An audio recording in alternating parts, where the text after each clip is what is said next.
ちは、皆さん。I'm Great Oka United Empire。今日は試合があった。そして彼がエンパイアの応援してくれるんですよ。みんな、ブローキンテーブルポッドキャストよろしく。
What's going on, guys? Welcome to the Broken Tables podcast. I'm your host, Jeffrey Vegas, here as always with our reigning, defending, Broken Predictions champion, King Rome. How are you doing this fine evening, sir?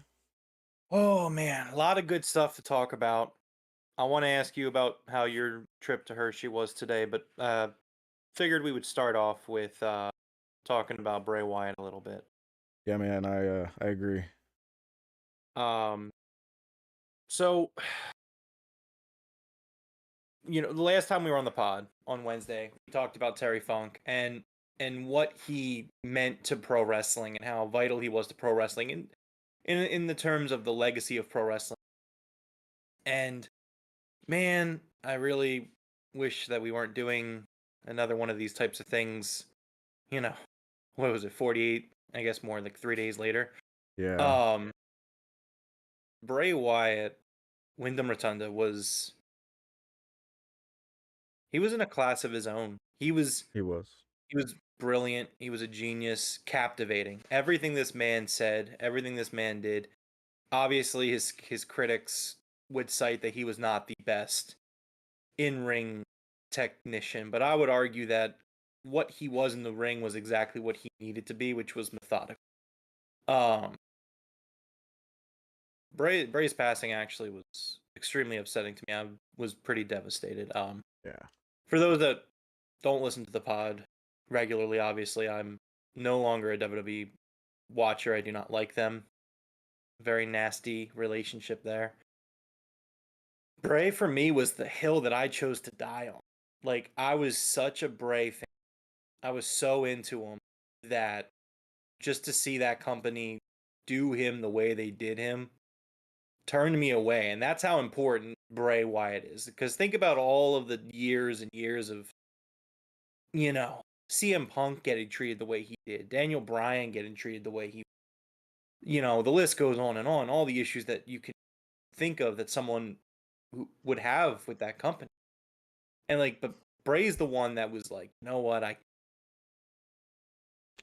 done. And it breaks my heart that his legacy is going to be.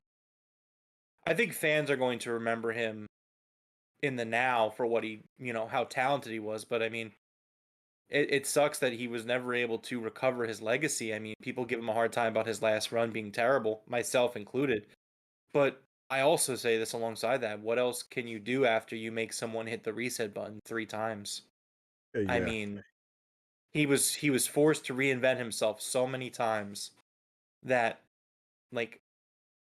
what can you say about that? Of course it wasn't going to be very good. So Bray Wyatt, a tough one, a real tough one. Yeah, it really was for me too, man. I mean, you remember when I was doing Wyatt Watch, after he had gotten released, every episode I thought he was going to show up here or show up there. I mean, he was one of my absolute favorites in the WWE for a long time. I followed the Wyatt family through NXT. you know, through their come up to Raw to where they brought Strowman in, like he was definitely one of my favorites. And when they buried him in Saudi Arabia, that's kind of when I was out, you know what I mean? Um but yeah, this one hit me hard yesterday. Like I know you messaged me maybe we were going to do a show. Even if I had been home, man, I'm not sure I would have been able to do it. I was in a rough shape. Yeah. You watched that opening to SmackDown? That tribute For for one him? night, for one night only, I watched all of SmackDown except for Cody. I fast forwarded Cody because I Yeah. wasn't sit there listening to Cody. That opener for Um, SmackDown was incredible. It legit brought me to a couple of tears, man. Like I was, you know, it was good. It was very good. yeah, it was a rare class act by WWE. Not something that we get to say very often, but I mean they Yeah. handled it really well. 100% of the proceeds of his merch is going to the family, which is unheard of in WWE. That just doesn't happen. Yeah. I think wrestlers usually get a 5% cut of their merch in WWE, so his family's getting 100% of the cut. Good on them. Um, That's nice. That's awesome.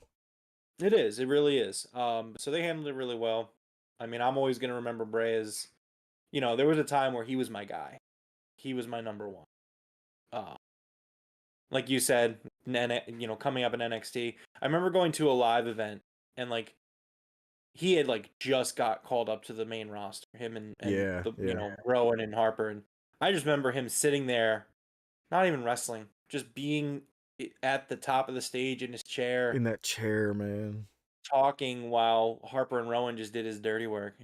I fucking loved that chair. The Eater of Worlds character was so good. It was, Oh, and again, like I used the word earlier, but he was captivating.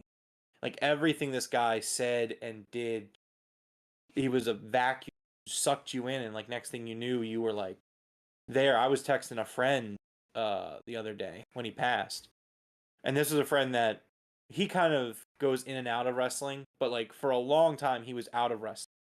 And then like I showed him Bray Wyatt stuff and Daniel Bryan stuff, like that era of WWE stuff, like, uh-huh. those two guys specifically.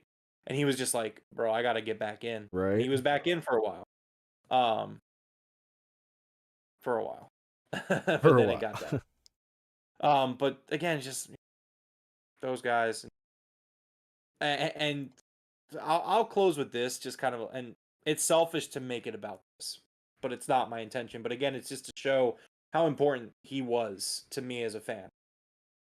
I will never forgive WWE for, like, yes, they handled last night SmackDown. They handled that 100% well with a lot of class. But I will never forgive that company for taking Bray Wyatt, Wyndham Rotunda, and just that talent, that caliber of a talent, and just ruining Feeding him to year after Goldberg. year.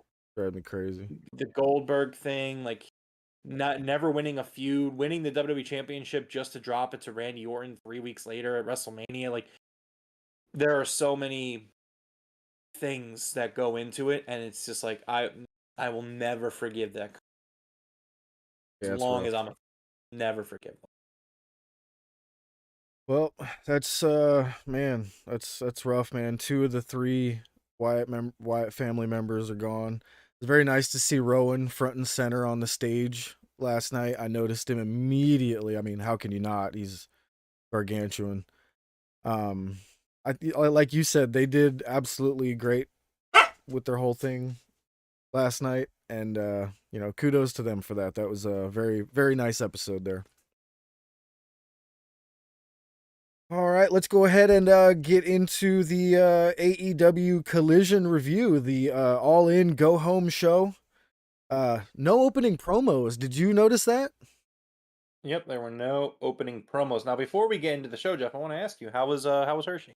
So Hershey was a mixed bag. So the catering was done by Hershey themselves for us, right? This might have been the worst catering I've ever had. It was just like hamburgers with like the cheese that was on the side was still in the plastic wrappers. I was kind of like, wow, this is as ghetto as I've ever seen. But the roller coaster we went on that Fahrenheit, which You actually go 97 degrees. It's like it's like negative drop, you know what I mean? It was Yeah. crazy, dude. Like that shit was so intense. I was like, whoo.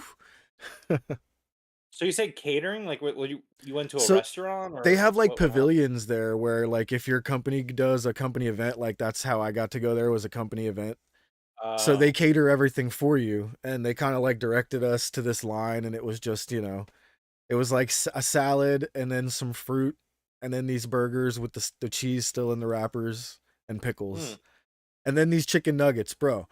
Have you ever had a chicken nugget that you were questioning like is this chicken like what is this thing? Like that's what that's what we were going at right there. It was weird, but other than the food, which obviously I went out and I got some real food. I got me some nice funnel cake out there. That was sweet. But that was cool. The place is enormous, dude. Like you could never do it Oh all yeah. in one day. You got to go multiple times to do everything.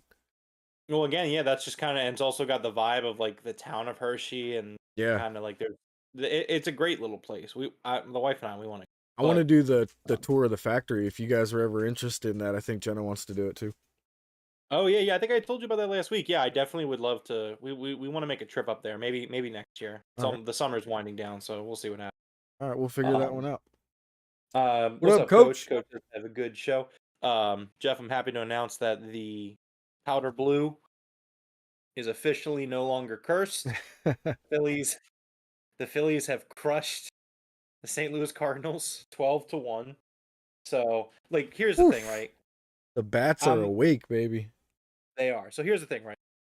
I'm not superstitious, but I am a little and I was worried for a while because since I've bought this powder blue, and we went to that Phillies every single time. Number one, the game we went to ended up being Yeah, bad loss, bad umping. Right off the bat, bad start for the powder. those umpires. We continue on. Every single time I wore this powder blue, they have lost since. And I was just like, I was at a point where it's like, I don't care if I tank their season. Like, I need this powder blue. I got to get the bad vibes off. So, luckily today, I actually went to a store because I wanted to get a matching hat, which I'm wearing now. Picked up a Kelly Green Eagles jersey while I was there. They had one left in my size, so I was Oh, just like, oh, yeah, we're doing it. I got my Um, Turner jersey right here. oh nice. So yeah, they won tonight. I was sitting there watching it during Collision, and I was just like, we need to break the curse. So broke the curse. Very happy about it. Very, very happy. Did Turner contribute to the 12 points? He did indeed. Uh, I don't think he homered tonight. There was a time where he could have gotten a grand slam, and I was really hoping he was going to, but he hit a double. So he scored two guys in that okay. bases loaded situation. Yeah. So I was sorting my cards the other day. I got so many cards right here. nice. All right. But yeah, let's get into it. Let's get into it, man. So, did you notice no opening promos for Collision? What do you think? Well, I think that you're going to see that this collision show was a very safe episode. Yeah. Um, n- just because it's the night before Wembley. I mean, Yep. we had to look at this like Avenge somewhere was going to have to come up a little short. Um, you look at Dynamite. Dynamite was a epic go home Dynamite, just incredible. They ran so many great angles on it. Um, and obviously All In's tomorrow. All Out is next Sunday. Somewhere there was going to have to be a show that kind of didn't really pick up the slack, and I feel like this was it. Yeah. I think Rampage last night also kind of fell victim to that as well. I thought Rampage was decent, but came up a little short for me. But this show, it was fine, and we'll get into it. But I think that's why. I think that like it was just kind of a show where it's like, hey, we need to fill 2 hours of TV. We have Wembley on Sunday. Let's just kind of like they had a few segments that were really really good here that we'll talk about. But that's just what of the vibe I got. They were just like, yeah, let's cruise into Sunday. Yeah, I agree. So I actually thought this was a decent show. There was some stuff I really, really liked, and then there was some stuff that I just was like, yeah, okay. Can I fast forward this? Uh, Yeah, I agree.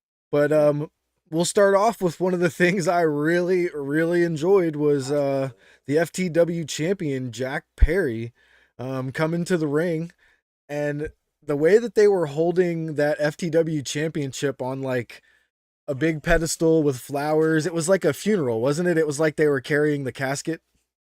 Yeah, that was the idea. So they carry the title out on a bed of flowers. Crowd really hot for Jack. So this heel turn's really been working for him, and I agree. I think he's been getting really great reaction. Um, and I just love Jack in this because he comes out and he's like, he's trying to act mournful. He's like, "Oh God, these things are never easy. Oh, what can you say?" Coach says, "Yeah, you had said we need to give them a break probably today." Yeah, that was always kind of what it was gonna be. Um, so Jack says, in 100 years, when you look up the FTW title, my picture will be next to it. We should remember it for the good times. We had some good times. Guys, roll the clip. And it cuts to this video package of Jack with the FTW championship everywhere. He's like riding bikes. He's like in the hot tub with it. He's in bed with it. Oh my God, it was just so hilarious. I was just dying. And then, of course, I was they do a dying. shot that had to have been Anna Jay's idea, where he's like in the shower and the title is like covering up his ass. Oh, you know, With she his took mic. the picture, you know. Well, for sure. They were in their hotel room. They're like, "Hey, can you take this?" So, Yeah, um, this was it was really just good. this was really well done. Jack grabs a sledgehammer. He's about to destroy the belt. Video cuts to Hook, doing pull-ups in New York on a stoplight. Well, the lights went Oh, out. The lights went out and stopped Jack from using the sledgehammer, and then we see Hook doing pull-ups on a streetlight. Yeah. yeah. And he's like, "That's my bloodline. I'll be back for what's mine." Light cuts back on. Hook is there. Hook beats Jack's ass, including a Hell T-bone, yeah, he T-bone did. suplex through the table. uh, Uh, I Hook wrote says the he's coming same thing. I was like, Hook shows up, beats Jack's ass. back. And Hook grabs a mic and says, "Wembley, Sunday." Oh, dude, that was There you sick, go. dude. I love the way, like, I thought for a while Hook was gonna be that like character that never talks, but I like how he just says like two words and it's plenty. You know what I mean? For Wembley, sure. Sunday, mic drop. You know what I mean? Like it was perfect. Oh yeah, definitely. I'm really excited for it. Tomorrow's gonna be a great show, and we'll talk about tomorrow a little bit later. But I'm glad that this match got added on. Yeah, absolutely. Next up, we had a MJF and Adam Cole video package to recap the entire story up till now. And after that, we had I guess you could call this a preview of the Stadium Stampede, I guess, or no? I mean, it was just a trios match. Now, keep in mind, Orange Cassidy. This guy pulled double duty at this Wednesday tape. He wrestled on Oh, he Rampage. did. Did he wrestle on Dynamite too? I don't know. I don't Hold remember. on, I want to look at. I can go Because if look he back at did, my notes here. Here. I'm doing it right now. I mean, you can look if you get there first, but yeah, look through your notes because I can't find my notes. I got my notes right here. Just go ahead Yeah. with this trios match. Yeah, so we had Orange Cassidy, Penta, and Eddie Kingston versus Kip Sabian, Butcher, Blade. Few things that I liked before the match started. Number one, and it's kind of the ongoing AEW getting back on track of recognizing other promotions adoring their product and what their wrestlers are doing. Eddie carries his belt to the ring. He is on the title card credited for being the strong open champion. Um, Kevin Kelly, who I despise, finally says something of value. He says, low key, Kip Sabian, one of the best. And I'm just like, hell yeah. I love Kip Sabian. I'm a Kip guy. So I was like, thank God, Kevin Kelly. You finally said something of value. We're 9 weeks into Collision. Finally said So that I can appreciate. Cassidy did not perform in a match, but he was part of the whole angle of Fenix getting written off TV. Okay. Well, so he pulled triple duty. He was all over that taping. Yeah, as he should be. Mm. So it was Orange Cassidy, Eddie Kingston, and Penta El Cerro. Versus it was Butcher, the Blade, and Kip, which this was a decent match. Eddie Kingston is awesome. Everybody loves Eddie Kingston. You know, any chance we get to see Eddie in the ring is awesome for me. I don't know why this sting keeps popping up. Eddie hits a freaking nasty diving elbow onto Kip Sabian to pick up the 1-2-3. They go to commercial and come back, and Trent gets on the mic. Where did Trent come from? Did he just come out with Orange Cassidy?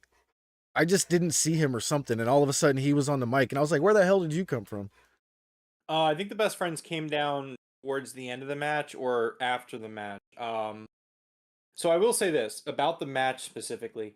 Now, see, I wrote this in my notes because this is much better than the alternative to what they were doing, what they did later this show, where this was kind of lined up to just be a win for that team, where like a squash. Like this is way better than a squash. You announced a match with guys on the AEW roster that, you know, nobody thought that Kip and Butcher Blade were going to win that. But like it's just better than having this team be in action. You know what I mean? Like watching this match, I was like, this was a fun match where I got to see talent that are on the roster that I like. And it's just like, it was just better television. Better television than doing 2 squash matches. Which they do 2 squash matches on this show. And I'm going to give that shit when it comes up because it deserves it. But, like, this is what I'm talking about. Do this. Like, just do more of this. Yeah. Fun match. But so after the match, like you said, best friends are now out there with the team. So the whole Stadium Stampede team is there. Chuck Taylor calls them out by name, hands the mic to Trent. Trent says, "You sons of bitches broke my mom's van." Sue is the most sweet, innocent lady that ever. And you messed up. Crowd's chanting Sue. And he says, "We're going to hurt you for Sue." Eddie Kingston in the background, I wrote in my notes, he's just back there like, yeah, for Sue. Fuck those guys. Eddie's about to talk. Orange grabs the mic from him. When all of a sudden BCC and Proud and Powerful are on the video wall. They say, Mox says, "You made this challenge, Eddie. Calm down. You told us we could pick any partner." Santana says he realized who's real and who's not in his time away. Eddie leaves the ring, starts making his way backstage. Claudio says, "You turned your back on all of us. It's never your fault, Eddie. It's always someone else's fault. A year from now, you're going to be beefing with the guys that you're in the ring with, and you're going to be saying it's their fault. It's always someone else's fault, Eddie. Never your fault." Ortiz steps in and says, "You reap what you sow, Eddie." And so I really like what they do here. Ortiz looking incredible, by the way. Just got to throw that in there. Oh, for sure. Commentary is like, all right, well, we're going to move on with the show. We're going to do something else. And before they can cut to it, Eddie Kingston arrives backstage looking for BCC. And so he's asking like the cameraman, the producer, like, where are they? You were just filming them. Where did they go? You know where they are. Eddie says that he gets it. He understands why they did what they did. He respects it, but he's going to gut them. He's going to have them, leave them bloody on the ground. And he says, "I'm going to bury you, Yuta." I thought he said, "I'm going to burn you." Did he say burn? I thought he said bury. Either way, it works either way for me. Oh, you know what? He did say burn. My autocorrect was Did he? Okay. Yeah, I thought he said burn. Yeah. He's a Claudio, "I'm leaving you for last." Oh, no. I was right. He does say that about Yuta because he tells Claudio, "I'm going to burn you." Okay, that's what it was. Yeah, he's like, "I'm leaving you for last. I'm going to burn you. I'm going to scar you forever." Yeah. I saw someone say on Twitter, and it's so true. They're like, Eddie Kingston 100% believes this is all real. Like, wrestling is 100% real to Eddie Kingston. It's still real to me. But yeah, this was incredible. I love how unexpected they made it seem because, again, the commentary team was like, "Let's move on with the show." And Eddie's like, no. All right. Next up, we had the Young Bucks and FTR doing a video package back and forth to recap their feud here.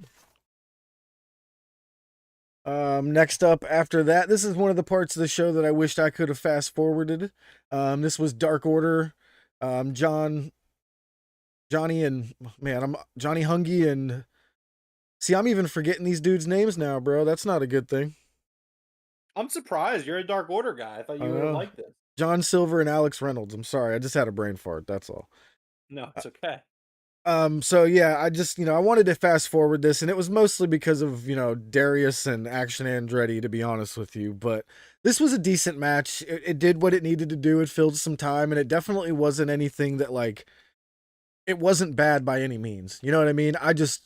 I'm ready for All In. This is nowhere near what I'm ready for. You know what I mean? Right. No, I get it. And again, I think that this is just them filling time on the Yeah, show.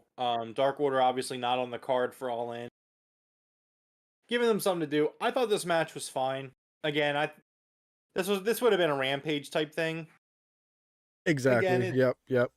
they were look, the way I'm looking at it, they just hit a grand slam. They just hit a home run.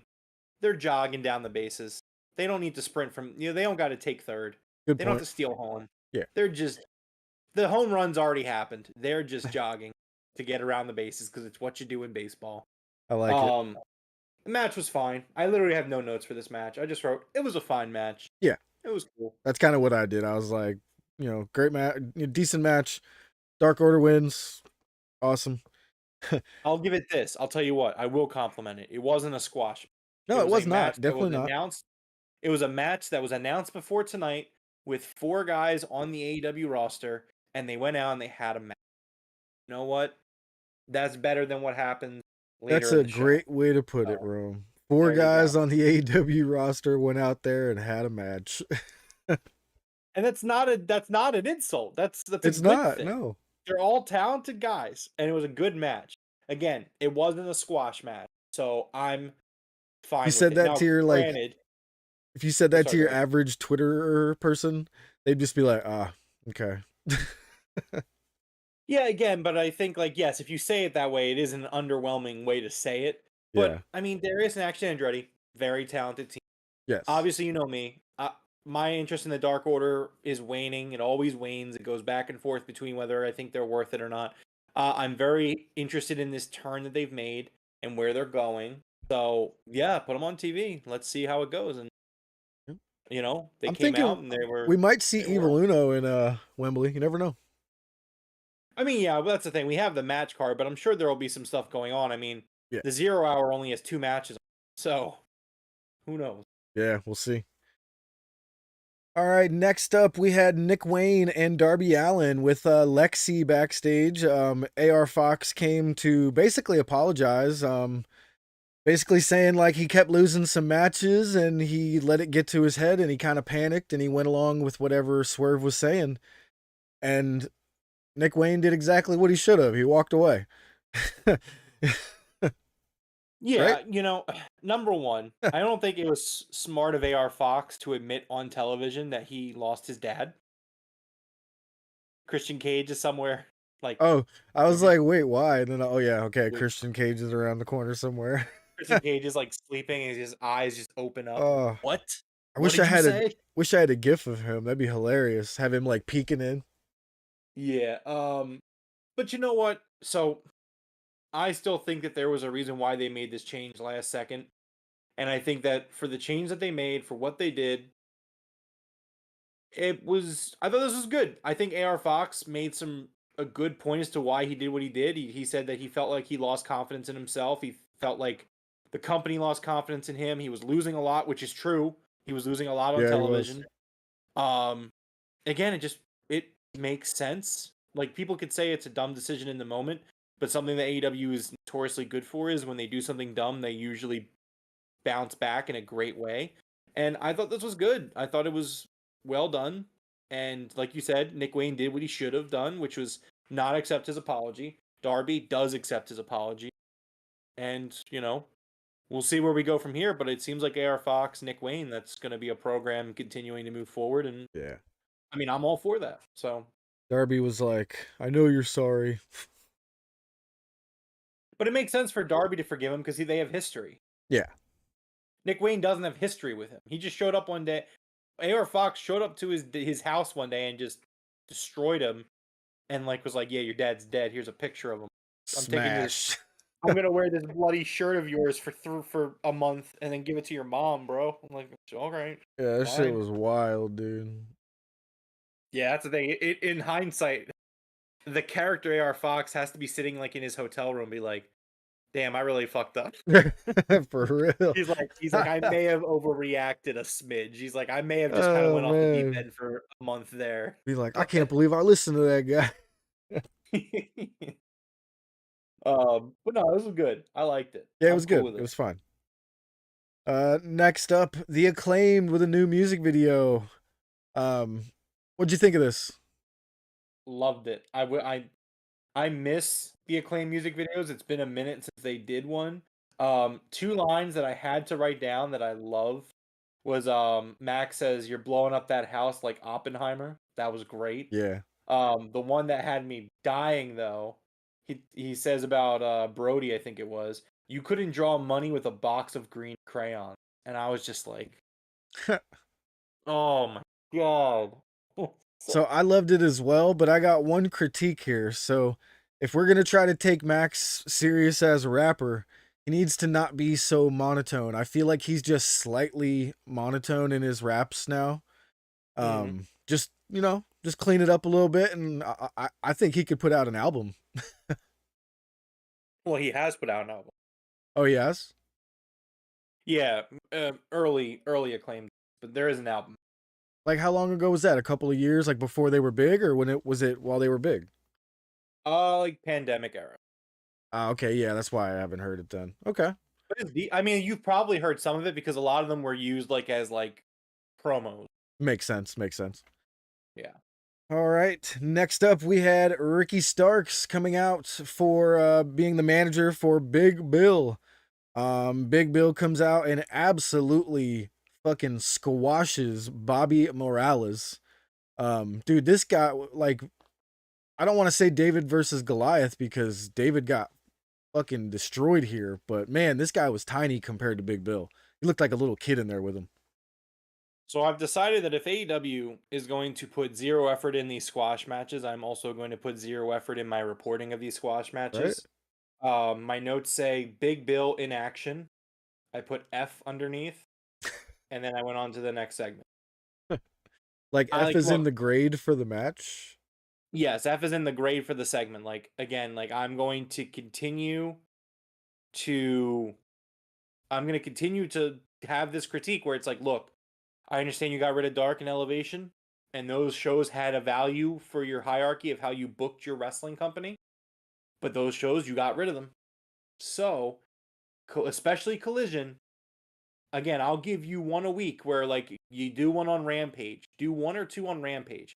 Rampage is the one show where I will allow a pass of it because that's that style of show where it's very bang bang, get things done, maximize your minutes in an hour. Let's do it. This is Collision. This is a show that I'm going to continue to grade on the same curve that I grade Dynamite. This is the third or fourth week in a row with two squash matches on Collision. There was That does not two. fly. Huh? There was two. Oh, there was here in a second, wasn't there? Yes, there was two, and this is the third or fourth week in a row where there was two squash matches. Hold I'm on. sorry. Like, There was. can't There happen. was. Yeah. Can't happen. Can't happen.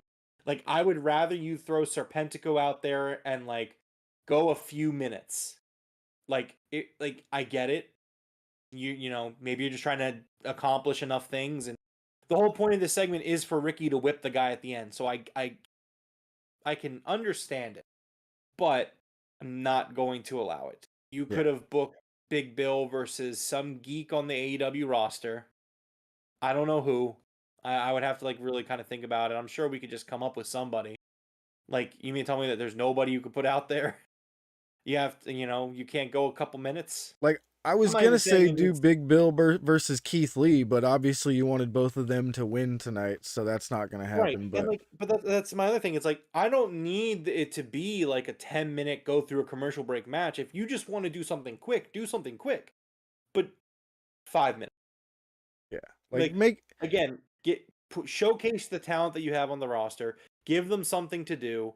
Like, I like I don't it's know it's, if it's those bad. type of things hit as hard anymore. Like when I was a little kid, seeing Brock Lesnar get in the ring with some schmuck that you know is about to get annihilated, I was like, oh yeah, this is going to be great.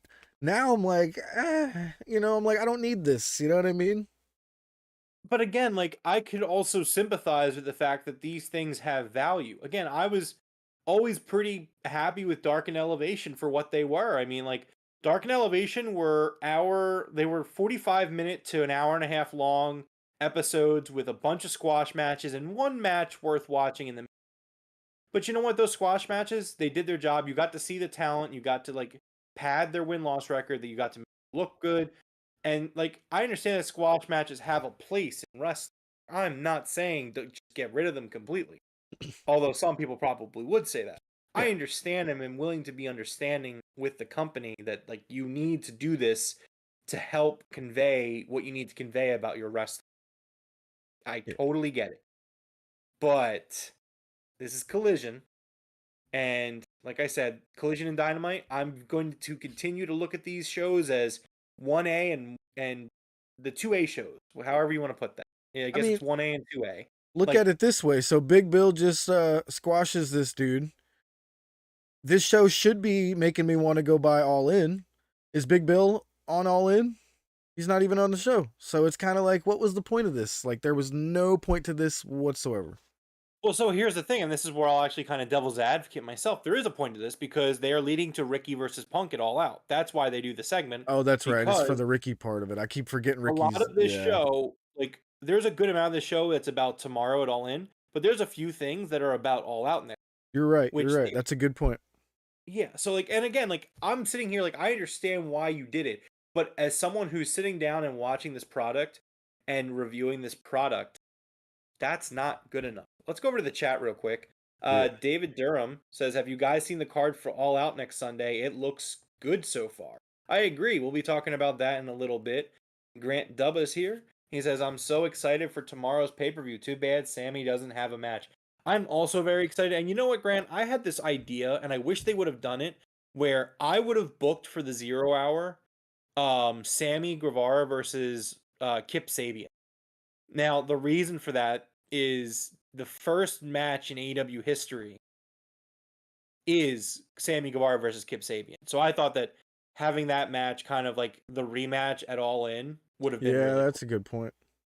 But unfortunately, you couldn't get everybody on the card. I would have liked Wasn't it MJF? Like match. Oh, sorry, go ahead. Wasn't it MJF versus Kip Sabian? No, so you're thinking of MJF wrestled the first match, first All In. All In, yes. The first All In isn't technically AEW. I got you. Yep, I got you. Yeah, so when I say the first AEW match, I'm talking about that Double or Nothing first match, which was Kip Sabian, Sammy. Gotcha. But I'm very excited. We'll be talking about All In a little bit. Grant, I have a feeling Sammy Guevara is going to get involved a little bit in that Jericho Ospreay match. You know, Ospreay's got his crew, the United Empire. So I have a feeling the entire Jericho Appreciation Society might come out to help Jericho against the old United Empire there. I agree. All right. Next up, we had Ruby Soho cutting a promo on Chris Statlander. You know, just trying to rile up that feud there. Not too bad. Nothing great here, but did what it needed to do. Next up, we had Willow Nightingale versus Robin Renegade. And dude, I love the Renegade twins. They're just called the Renegades now. I don't think they're going to be doing the twin gig very much. Was there any twin magic I missed here before I stick my foot in my mouth? I don't believe so. Did we skip over the Ruby Soho segment, or did I? I just said Ruby Soho cut a promo, and I just kind of flew through it. Oh, okay, all right. Yeah, I thought that was decent. I like. Yeah, it was decent. It was fine. It accomplished what it needed to. Grant said they should have done a ladder match to get more people on the card. You know, Grant, I agree with you. I think that they should have done. I think I said on Wednesday's pod, but I was surprised that they didn't add like a battle royal or something just to get everyone on the card. But hey, I mean, they did what they did, and it's a big show to begin with. I mean, it's 9 matches, plus 2 on the pre-show, so I get it. But you know, and you know, Tony's always getting shit for doing these battle royals, you know, and he's probably like, all right, I'm just gonna stick. Yeah, but my thing is, this is the one time where you can make that argument where it's okay to run long because obviously it's at like noon tomorrow. So if they went like 6 hours, you know, wrap it up at 6 p.m. I think, Yeah. Jeff, that's the one nice thing. So tomorrow we're gonna watch this pay-per-view. We're gonna have a great time. And There's then like only you're what's Go up? ahead. I was saying like this is something that's gonna be really nice is like you're gonna come over, we're gonna watch this show, we're gonna have a great time, and then like you're gonna go home and I'm gonna have like an evening. Yeah. Me So I'm too, kind of actually. excited for Damn, that. that's Where awesome. But I know, there's isn't it only great? It's 9 like you're gonna matches on the main card. Like, I don't think we're going 5 hours here. yeah, well that was what I was saying. I was like, I think they could have I said if they were going to go long, they could have gone. You know what I'm saying? Yeah. Like they could have added another 2 or 3 matches to this card and justified it by being like, hey man, it's like it's a day show. What like Yeah, we'll see. So Willow Nightingale versus Robin Renegade. Man, I absolutely love the Renegades. Robin was the chosen one here tonight to go up against Willow. They had a great match. They went through an entire commercial. They did not, they gave these ladies at least 5, 6, 7 minutes, right? Jeff, I have some breaking news. Oh, You got to get a breaking news graph. So Andrew Zarian of the Matt Men podcast, he tweeted out about an hour ago. He says all signs point to a new belt design coming soon to AEW. Dot dot dot. huh. So I guess a belt's going to be getting an update. I mean, listen, the women's championship got an update. Which one would get the update though? The main championship. What, the Triple B? Yeah. No, I don't think they're going to update the Triple B. No, you're probably right. I don't know. That's interesting. I guess we'll find out. But yeah, Andrew Zarian saying that apparently a belt's going to be getting a new design. I mean, that could all. I don't think that would mean a new belt. It But can't be the maybe. international championship. It can't be the women's title. It could be the tag titles, the trios titles. Those are very plain and old looking. Hmm. Did he Maybe the Real specifically World say an Championship? AEW title, or could it be something from Ring of Honor? No, he said AEW. It's got to be their. It's got to be the main title. Got to be the world No, title. there's no way. I think it would be. It might be the tag title. Yeah.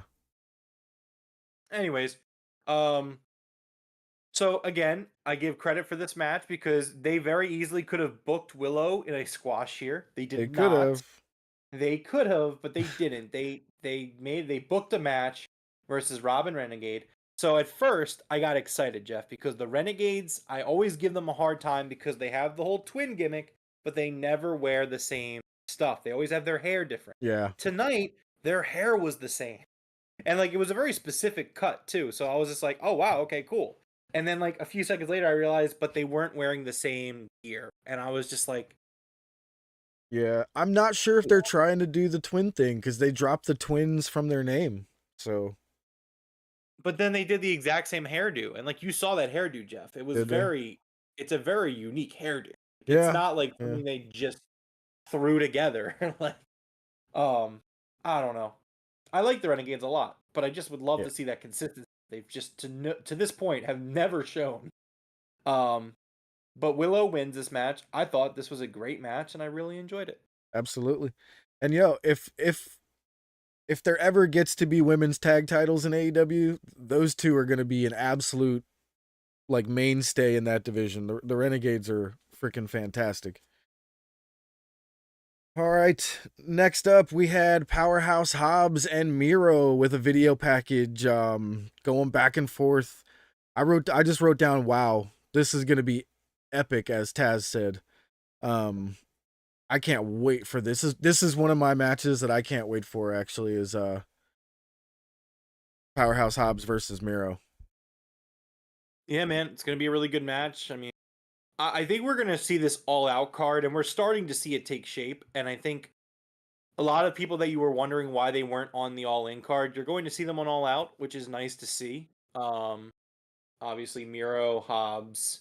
We know Ruby Soho and Chris Statlander, which we're about to find out in the review that they get a match at the pay-per-view. So Yeah, yeah. I think that All Out's shaping up to be really good, and I think we're going to enjoy it. Absolutely. Next up was Lexi with Chris Statlander backstage. I was very disappointed Statlander wasn't curling her or, squatting her or something of the effect, but nonetheless, Statlander kind of turns the tables and challenges Ruby Soho for Wembley. So, I mean, obviously that match is going to happen. It was accepted immediately. The guys on commentary might as well have been like on the phone with Ruby. They were like, the match has been accepted. You know what I mean? So, we got that match going. So, Yeah, I continue to love Statlander just so much, and especially with what she's been doing with like the mama thing, where she's like, yeah. "Mama's gonna snatch you up, take you upstairs, and put you in time." So what's really funny is that really reminded me of a Dr. Disrespect type promo. I was like, man, does she watch the doc? Because like she really came across like it was funny. I love it. Yeah, Now, so when I said I'm 9 good. matches, I'm looking at these here. That's not included, so that might be number 10. No, that was for All Out. Oh, they said all out. I could have swore she said Wembley. No, so I think earlier, I think on Wednesday, it was coming across that it was Wembley, and like there was a lot of rumors going around today that the match was going to be added to Wembley, but in the promo she says All Out, and the match is made. Wow, I could have swore that she said Wembley, but all right, no worries. Still good. I can't wait for that match. Love Chris Statlander. Yeah. Next up, we had the second squash of the night. This was Keith Lee versus Zicky Dice, and Zicky Dice got smashed. I kind of like this dude. He had a decent look to him, and he kind of like stopped Keith Lee in his tracks and did a weird little dance. Not quite up to Daniel Garcia's you know talents, but it was kind of funny. This was decent, huh?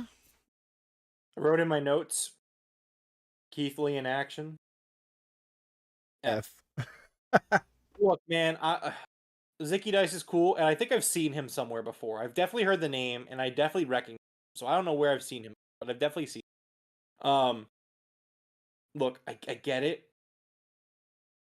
Give me like a 5 minute with Yeah. somebody, anybody, That guy could have please. given Keith Lee a couple of minutes. Yeah, I agree with you. It's just like there's no reason for it. And like again, like I'm not saying anything against Zicky Dice. Like the squash for what it was decent. Zicky was funny. It was fine. But like this is not a knock on the talent in the match. It's a knock on the booking. Where it's Yeah. just like I don't want to see squash matches on Dynamite or Collision. End of story. Period. That's it. Like, dude, you should have filmed this for Rampage. You should have filmed this for Rampage, taken one of the Rampage matches, and put it on Collision. Then it would be less harsh on. But it's just like, come on, man. Keith So Lee's so cool. so I want to Like, and use my point that I used on the Big Bill match that you actually kind of countered it there. What was the point of this match? Keith Lee squashed this dude. Was there any he's not going to be on All In. I don't know about All Out, but what was the point of this being here? now, see, now that's a perfect point, and that was something I was also going to say is that like there was no value here. There's nothing of substance. There's nothing of value. Could have had Keith Lee wrestle someone in the AEW roster. He decided not to. He had a squash match. And like again, like I'm sure Keith had a good time. Like he was definitely doing the gimmick and he was doing all the stuff and it's cool. But it's just like, look, man, if you guys really feel the need to do these matches, like just bring back Dark and Elevation. Just just film 30 minutes worth of squash matches before Collision.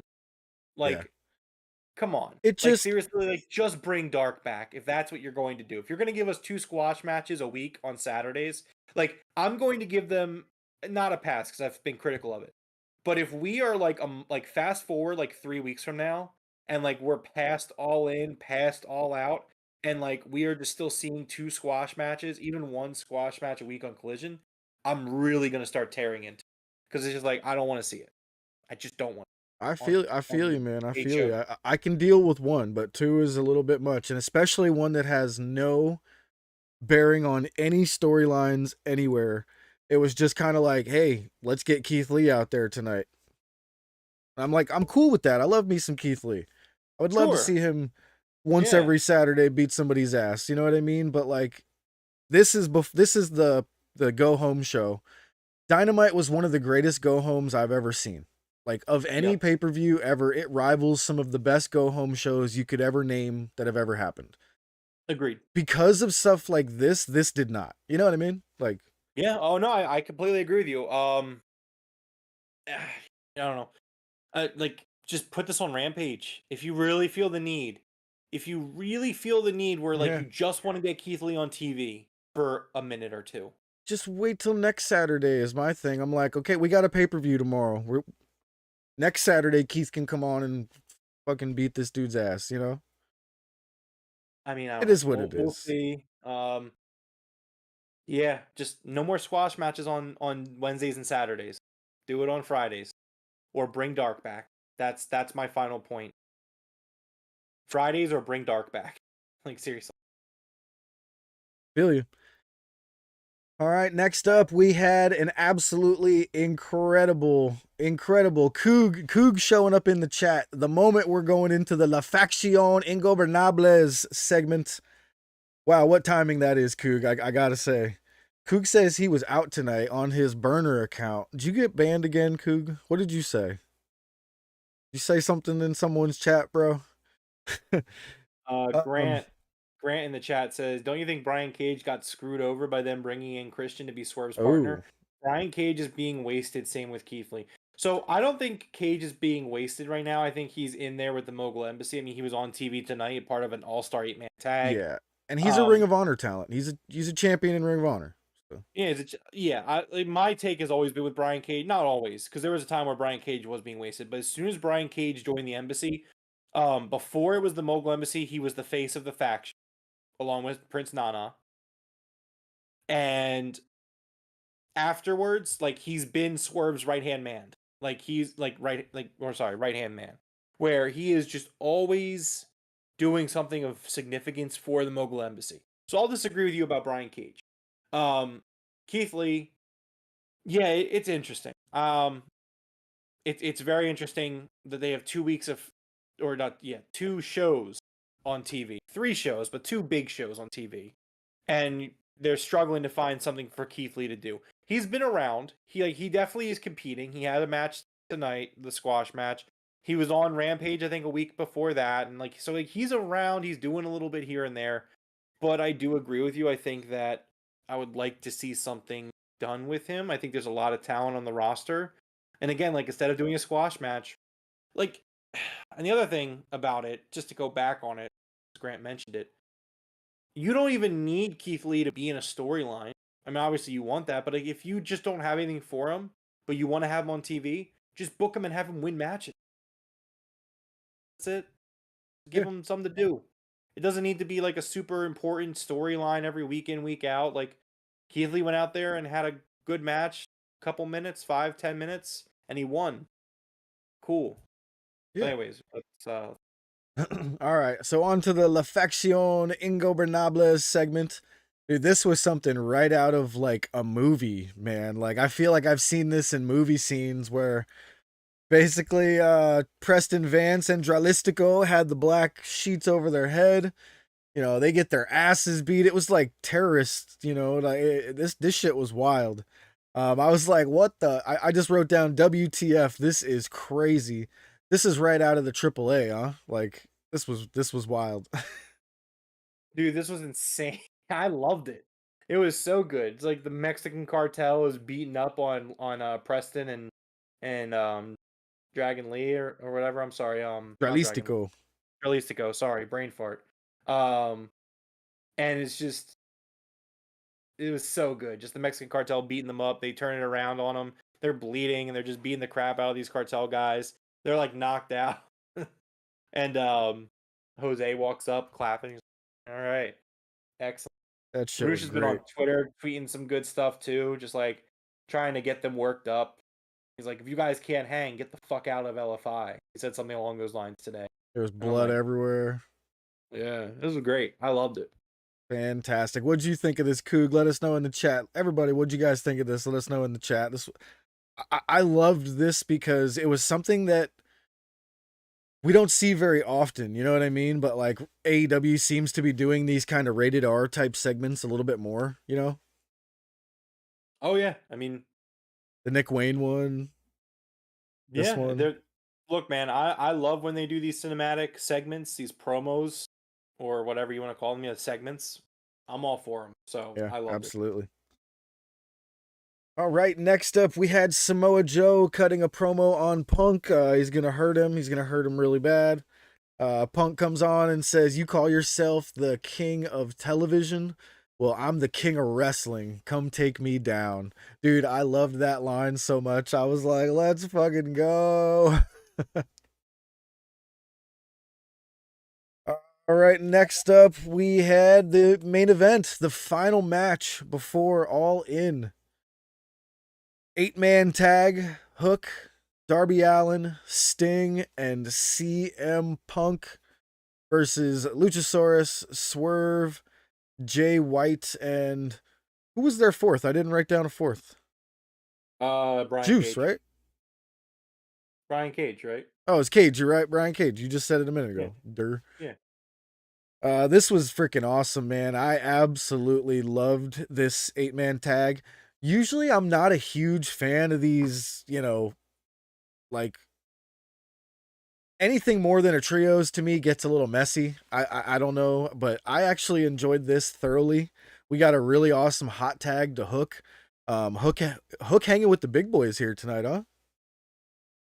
Dude, I was so pumped when Hook came out. I was like, damn, you got Hook teaming with CM Punk, Yeah. Sting, and Darby Allin. I was like, that's sick. I bet I'm Punk super into that. handpicked that shit. Punk was like, put his ass on the team. Like, So I love like again, they really kind of coasted with this as far as a go home show, but like this match and the post match, this was excellent.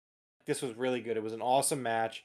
8-man tag, a lot of fun. Again, it's another Collision main event where you got 30 minutes to work with, so you got plenty of time. they kept true to that. You're right. You're right. Kept true to that. I actually think it was a little under 30. This was like the first one It where I was think like they had like 27, 25. 28, but yeah. Yeah, it's something. Still, point still stands. Um, yeah, I love this. I absolutely loved it. It was a great match, a lot of fun. I loved when the match ended. So Punk, he hits the GTS on Brian Honda Cage Cage, yeah. while staring at Joe, who's on commentary, and then he puts him in the choke. He chokes out Brian Cage while Punk is staring at Joe. Joe's like, "The match is over, right?" Yeah. Commentary's like, "Yeah, it's over." He grabs his headset, flings it off, smashes a fan in the face with the headset. If you don't know if you caught that, Did he? yeah, he like ripped it off and like it didn't come off.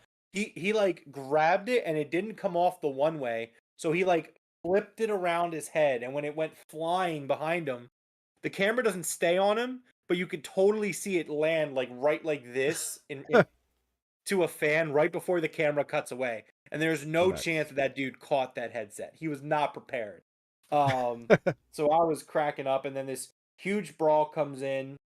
You got Punk and Joe fighting. You got Sting and Darby going out against Swerve. You got Jack shows up and he's fighting Hook.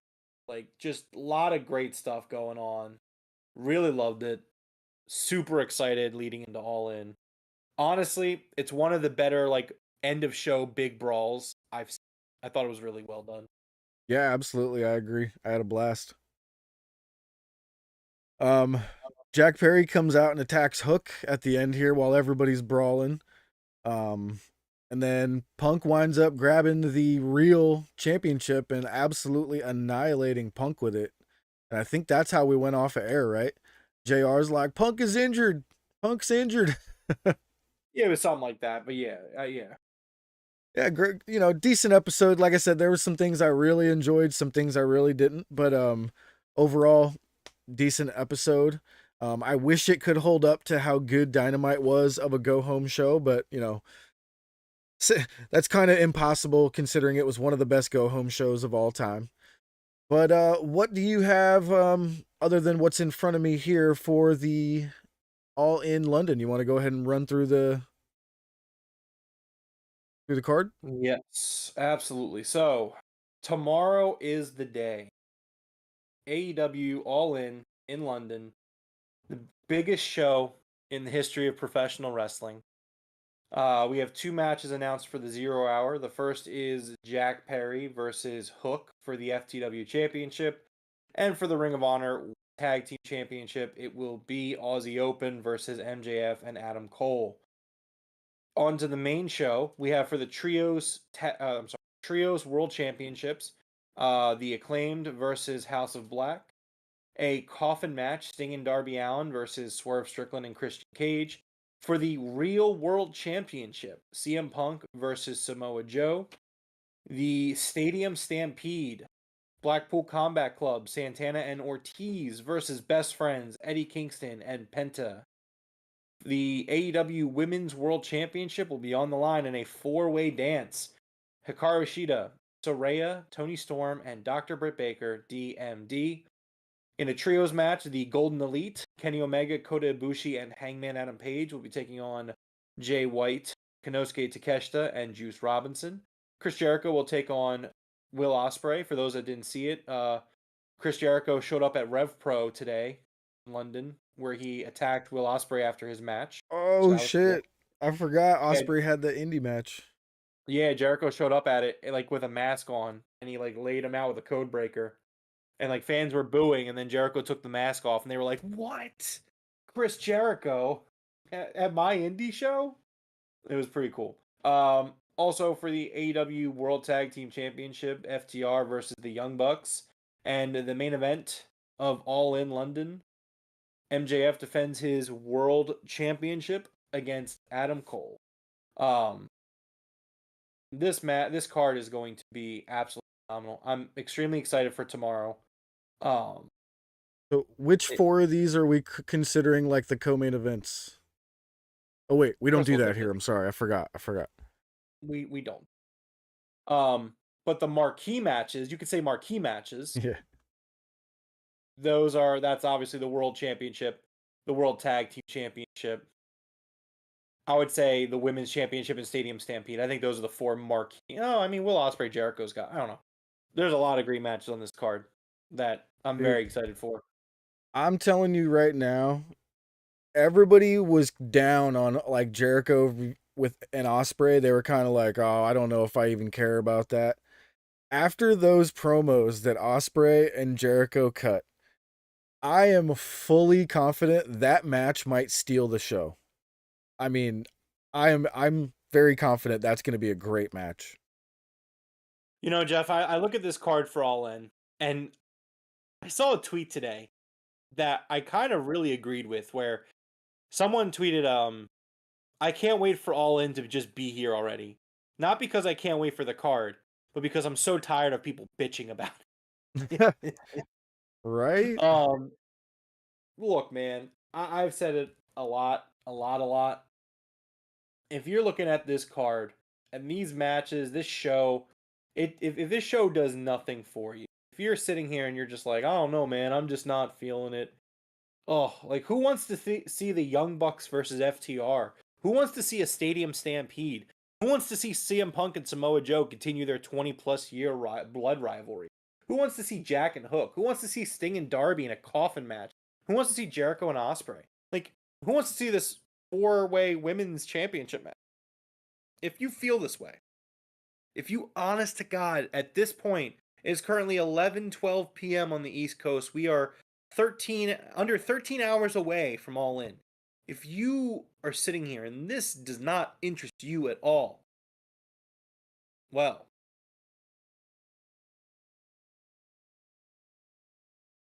hopefully Jeff played it. It was there, sir. Okay, good. All right. Well, that's all we got for All In. Coog is asking if we're doing Curly. So technically we don't open till 11, and that's when I got to be on the road to heading toward Rome's house. But I'm going to be there, so I could probably turn everything on and cook some stuff, but we'll see how it goes. We shall see, Coog. We shall see. Yeah, it's a toss-up. And that is the kind of the con. Obviously, again, the pro is that, like, you're going to come over and then, like, after the show's over, like, you're going to go and we'll both have an evening to enjoy still. Yeah. With our families. But like, It's gonna yeah, be great. that does kind of suck because it's like, I usually like, I'm a good host. Usually I like to clean up and stuff before people come over, especially when you come over the shows. You come over, everything's vacuumed, Febreze, looks nice and clean. I had to do all that. I did all that today, so I didn't have to wake up at 7 in the morning. Nice. That's using um, the old noggin right there. yeah, man. Like I'm probably gonna wake up early tomorrow because I'm excited, but I'm not gonna want to wake up at 7 in the morning tomorrow and do all my laundry. You know what I mean? All right. Um, All right. Well, we will see you guys tomorrow for the watch along. We will be doing a watch along for All In. We will be going live about 10 minutes before the show, maybe 15, depending on how quickly we get set up and everything over there. But please join us tomorrow during All In. We will be doing the watch along reaction, I guess, if you will. It's gonna be great. I can't freaking wait. This is gonna be awesome. yeah, man. I'm so excited. It's years in the making. It's the biggest show they've done. I'm so proud of the company, and obviously tomorrow we're gonna have a great time. We're gonna enjoy it. But I would recommend tonight take a few minutes, really reflect. You know what I mean? Because I'm that kind of guy. I like to reflect on stuff like that. Where it's like, man, I've been here, watching this company since day one. I'm a day one fan. I'm so fucking proud of this company, of the community, of the fan base. Like, I'm just For real. proud to see where we are. We did this in 5 years. Yeah. It took It's crazy. AEW or it Not took even WWE 5, but yeah. plus. Took WWE 50 plus to set that WrestleMania 32 show. You know what I mean? And like obviously they also had other shows back in the 80s, but like even then, like okay, so 30 years in, they had WrestleMania 3 or whatever it was, or maybe 20. I don't know. I'm doing math wrong. Point is, 5 years in, they set the all time record, and something to be proud of. So enjoy tomorrow, take it in. It's an historic day, not just for the company, but for the fans. Be happy because you're a part of it. If you're a fan of the company, you're a part of it, and that's the beautiful thing about AEW is that like we're all a part of it. Like like Jeff's flip flopping, like we need that. It's part of what makes it, you know? So yeah, enjoy the day. It's gonna be a blast. Absolutely. I can't wait. 80,000 plus, baby. Record has been broken, Grant. Not sure if you're fully aware. Record is broken, done, smashed. I want to see real quick if there's I'm sure we'll get an updated number Yeah, I wonder tomorrow, if but I there's want to any see. updates. I think WrestleTix put out so 10 hours ago. Tickets distributed was 81,285. 81,000, let's go. So yeah, they've gone, you know what I mean? Hell yeah. Well, that's fantastic. So hopefully you guys will be joining us tomorrow. What you got? Wait, so WrestleTix put this troll on blast. Hold on. So Nice. there was this guy that commented on WrestleTix. So what I just told you for the number. And this person said like, "So what are tickets sold? Everyone uses that number for WWE, but for AEW, it's always tickets distributed. Go figure." WrestleTix responded, "You reply to almost every post of mine and you still don't know how this works?" um and he just kind of like he says, "I still don't understand how it works. Which number is how many people are going?" And he says, "There's only one number near the top before the wall of text, and that isn't a guarantee of those people go, but it means that those are the tickets that have been distributed." It's just like he had to like break it down what tickets distributed mean. Fucking Yeah. clown. The real number will come from I believe it's from the police station. The police will actually release a number. Well, you saw what Raj Giri said, right? No. So he was arguing that we shouldn't celebrate any AEW gate until we see the amount of people that go through the turnstiles at Wembley. Yeah. It's like, what are you talking about? Who's He says, buying like, a we ticket to shouldn't. that and not going? Yeah, I know. Even like that too. But it's just like, trust me, when you turn the pay-per-view on, when you buy the pay-per-view tomorrow, you will see a packed Wembley Stadium with clearly 80,000 people. Do not Does he worry. think there's some like rich guy out there who's like, I'm gonna buy tickets and not go so it looks bad? No, he thinks Tony Khan is buying all these tickets up and Oh just please. holding on to them. It doesn't Like, work that way, dude. Like, no, it doesn't. And like, yes, there are comps, and there are times where like people get tickets for things, but WWE does that too. When WWE looks at their tickets distributed, that WrestleMania 32 number, that was the number one show before All In. Well, as of right now, it still is because All In hasn't happened yet. But, like, that number for WrestleMania 32 includes the comps, the times where WWE gives tickets to charity to bring to WrestleMania, when they do family and friends going to WrestleMania. Like, those all are factored into the 80,000 tomorrow for sure. But WWE also does the same thing. So it's not this big deal that you might be making it out to be. Yeah. Like, that's why they use the term distributed, because it's just like the Super Bowl. It's like not everybody buys a ticket to the Super Bowl. Companies like, oh hey, here's 2 tickets to do a giveaway to get 2 people to the Super Bowl. Like, that's how it works. That's a decent Everybody comparison because of crowd size. Imagine buying a ticket to the Super Bowl and then not going. Yeah, that'd be insane. You idiot. Idiot. Just the dumbest person. But I think that's going to do it for us here tonight. Do you want to go ahead and close us out? For sure. This has been episode 170 of the Broken Tables podcast. Thank you to everyone hanging out with us here tonight. We had the Coug here along with Grant. And also, I believe Coach Nick was here and David Durham. Thank you guys for hanging out with us. Make sure that you check back again tomorrow. About 12 and a half hours from now, we will be live again following All In, doing a watch along, experiencing history together. So I would love for you guys to be a part of that. Make sure that you are back here tomorrow. One sleep. Make sure, bro, I don't even know how much sleep I'm so excited. There's a good chance it might be under 5 hours. Maybe 5. We'll see. I don't know. Anyways, you can like this video and subscribe on your way out. That would be a big help to us. After All In, we will be back with the Game Room podcast next week, along with our Dynamite and Collision reviews. So look forward to that. Very excited. You can follow us on our social medias down below. Subscribe to become a member. You get the super cool arcade cabinet badge that shows that you're a member. And I believe that it also upgrades the longer you're a member. Is that correct, Jeff? Yeah, the colors change every couple of months. Grant said it best. It's like Christmas Eve. Yes, again, we are on the precipice of history. And tomorrow is going to be such a great day. And I'm going to say it like a million times tomorrow, but I'm going to say it again. Tomorrow is our day. Tomorrow is the day where we make history as a fan base, as a company, as a movement, as a revolution. You know. Yeah. My heart. Follow us on social media. We'll be back tomorrow. Have a great All right, everybody. Like the man said, hit that subscribe button, hit the bell for notifications. Till tomorrow afternoon, please join us. Top guys out. 81 fucking thousand at Wembley, Jeff. 81 fucking.